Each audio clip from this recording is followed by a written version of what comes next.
110-degree comfort zone here in wonderful Central Florida. Today's project is axle on the lawn trailer. Saturday, this axle stub broke off yesterday, leaving my tire to run away. I had to swap over to the Big Tex open trailer over here to run lawn service all day. So went over to Bob K's in Cocoa here, chewed up the brake shoes, that bearing's all chewed up, so fun. Might still be able to reuse that axle, but at the moment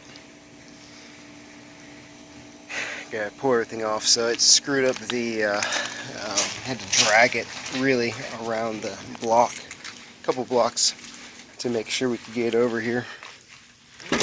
So here's what we got. Some Bob K's in Cocoa.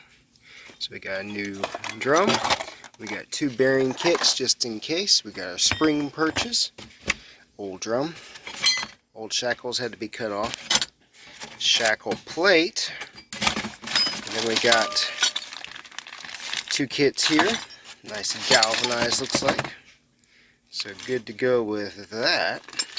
$18 a piece, really fair prices I think for being able to get stuff right away. I wasn't expecting that.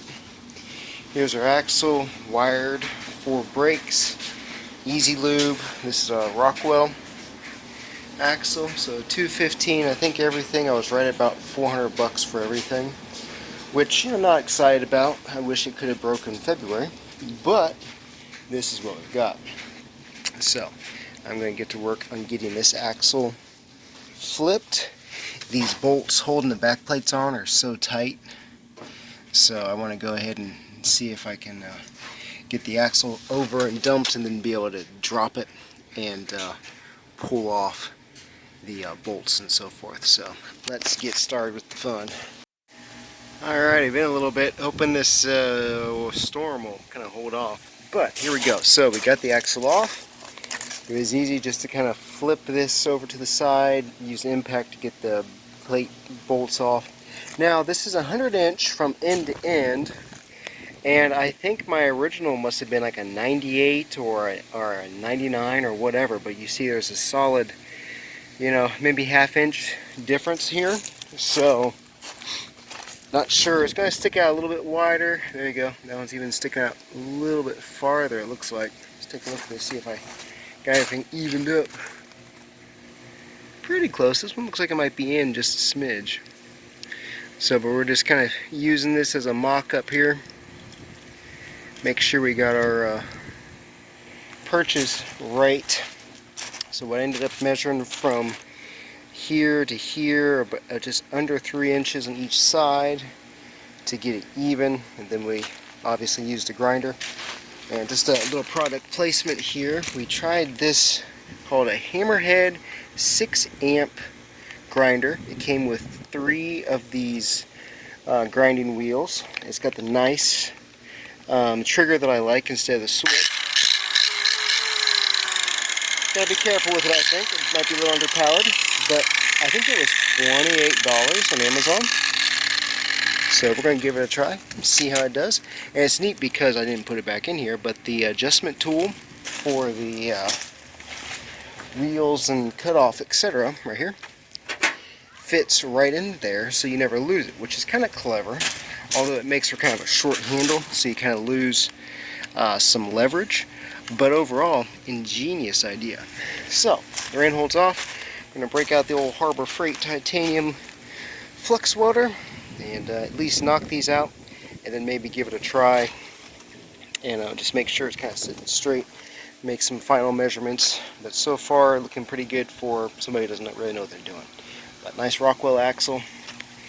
Looks like if we look here, yeah, they look pretty even. So I don't think my axle was worn out per se. It looks a little different over there, but overall, so pre-wired, $215 just for the axle, not terrible.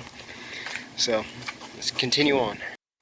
Alrighty, so we're making progress. Now don't go ahead and judge me on these welds. They are disgusting looking. I really need to go do a class on how to weld correctly. But it looks like they're going to hold. I think we had our settings hot enough. So they look ugly. They sure do. But I think they're on there. So we're going to go slide underneath the trailer, see how it fits. I think we got it about as square as possible. It's probably off a smidge, but for an amateur, we'll see how it works. That's all I can say. Alrighty, so one more look at this. Got the fender tack back on too. So there's the new spring perch, new hardware. Mustang 5.0 sounds awesome. So everything looks pretty good so far. Got all the brakes hooked back up. So obviously I had to cut these wires, and then one of them on, I think this side wasn't even attached. So brakes seem like they're working better now. So there we go. There we go. There we go. Terrible job on the welding. But anywho, that's the one side holding together so far. Once again, thanks to Bob K Supply in Cocoa. Good morning, everybody. 1 week ago on this Friday, one of these wheels decided to pop off. And so far, I forgot to do a finish up video. Last week, that wheel popped off of my trailer. As you can see, the install is done well. Like we said, it seems like the axle is just a smidge wider. It seems to be rolling good. No major issues. So, big thanks to Bob K Marine Supply down in Cocoa. Got everything together for me. Had all the parts in stock. All the axles rolling good. Thankfully I got my the welds seem to be holding together for those spring perches. Thankfully got the clamps obviously to hold everything together.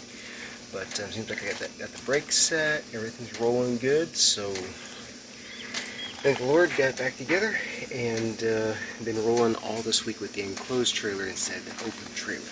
So that is the completion of the axle swap on the 7x16 anvil trailer. Not quite as hard as you would think if you're even remotely knowledgeable of a little welder. So there's our final complete video for trailer axle swap. Thanks for watching The Combustion Guys.